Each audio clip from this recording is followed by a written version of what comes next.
Alright guys, yung may nag-comment no, at sana daw ay palitan kasi ang laki daw ng awang ng ating baluster, yung luma, payat, tapos malaki ang butas sa ilalim.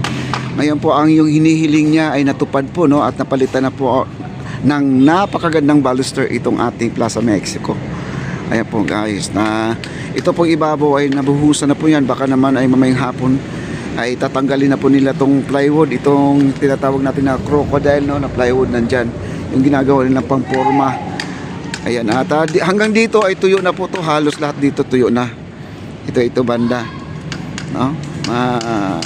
Mabilis ang kanilang pagbuhos, araw ng linggo trabaho pa rin sila no? At dito medyo ito yung medyo basa pa, ito basa pa to. Siguro ang kulang na lang nila guys, ito na lang po yung dulo oh. Yung ginagawa nila Kuya Paul ngayon dyan, yun na lang po ang last nila. Bukod dito, meron pa sila sa dulo, no? At meron pang mga, siguro mga 20 pang baluster na bubuhusan nila doon. Ayan, no? At sila po ay gumagawa ng abang doon sa ating electrical sa ilalim. Kasi bawat baluster natin, ay bawat pagitan ng ating baluster, ay meron po siyang tinatawag natin na ilaw, no? May ilaw po yan sa ilalim, kaya napakaliwanag po itong ating baluster pagdating sa gabi. Bawat pagitan meron po talagang ilaw yan no. Ayan, ang ganda na po guys oh. Ayan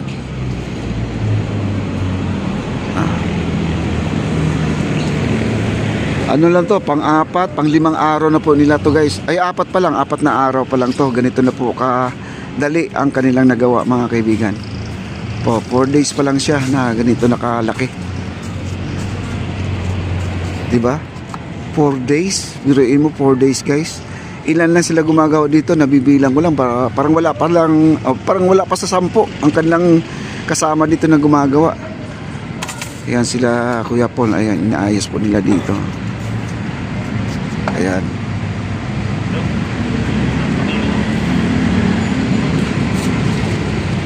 At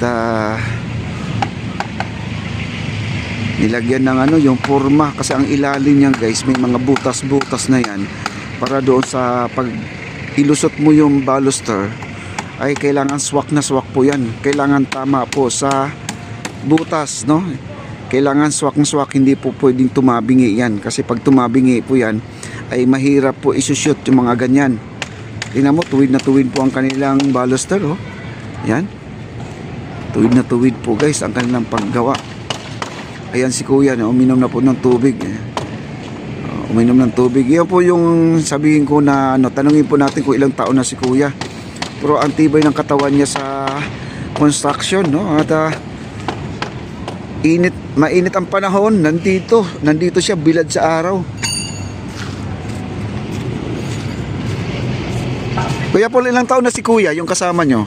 Oh? Oo, yan. Senior na, 60 na. 60 na yan? Oh.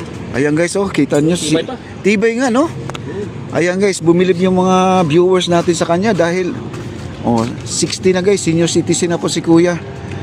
Bilad sa araw. Parang si Lolo Ray lang din yan. At matibay si Lolo Ray sa mga bilaran sa araw. At nakita nyo naman si Lolo Ray dati na naglilinis sa Dolomite. Itirik ang araw, nandun, nagkakalaykay po siya ng mga basura doon sa Dolomite. Grabe. Yun na ang mga katawan na talagang hinahanap yung trabaho, di pwede magpahinga.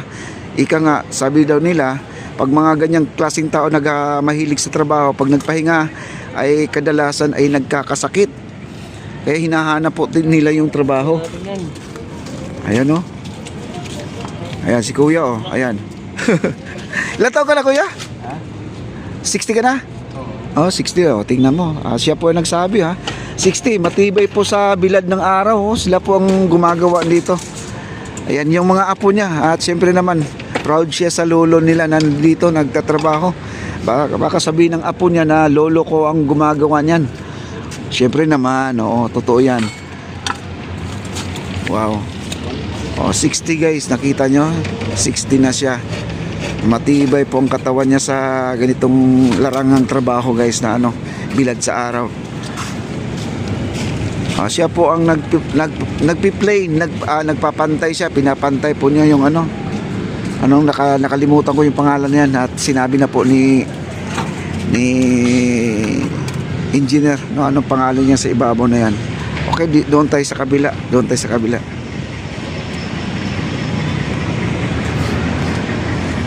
Yes, Kuya Paul. Ay po, ganito po ang forma guys, pag ang style niya. Yun po yung sinasabi ko sa inyo, oh. Kailangan swak na swak po yung plywood na hindi po may awang siya.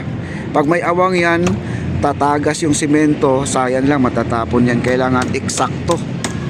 Kita nyo naman, no? At yung PVC na kulay orange, yan po ang kuryente. Yan po ang kuryente nila. Ayan. At dito tayo, napakainit guys, napakainit. At dito tayo magko-cover sa kanila, no? Ayan, ang ganda na po guys, oh. Wala na tayong gaanong i-update dito dahil ito po ay talagang napakaganda na. Wala na at waiting na lang po tayo. Basta sila Kuya Paul, itong ginagawa nila, ito na lang po ang tatapusin nila. At doon sa may hagdanan, tatapusin na lang po nila yan. Ayan, oh, kita nyo.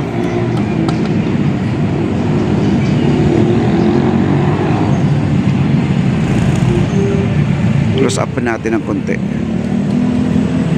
Grabe, ang init yan guys, oh. Tingnan mo si Kuya Paul, oh. Oh. Grabe mga katawan nila, oh. Ako di ako nagtagal, nandun na po ako kanina, no. Di ako nagtagal, gusto ko na talagang sumilong. Wow. Kita nyo ang paligid natin. Ayun, oh. Kita nyo ang paligid natin.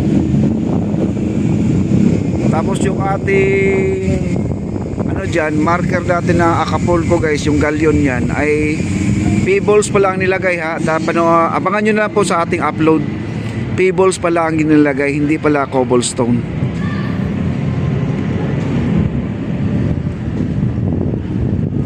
Wow, grabe, ang ganda. Lahat na po yan, maayos na po, maayos na.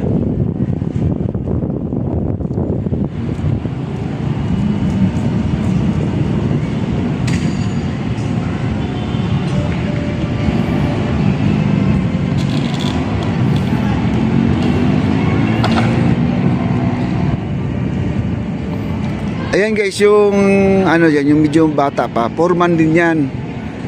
Foreman si Paul, foreman din to. Ito siya. Yung nandyan sa harapan po natin. Yan. Foreman din yan.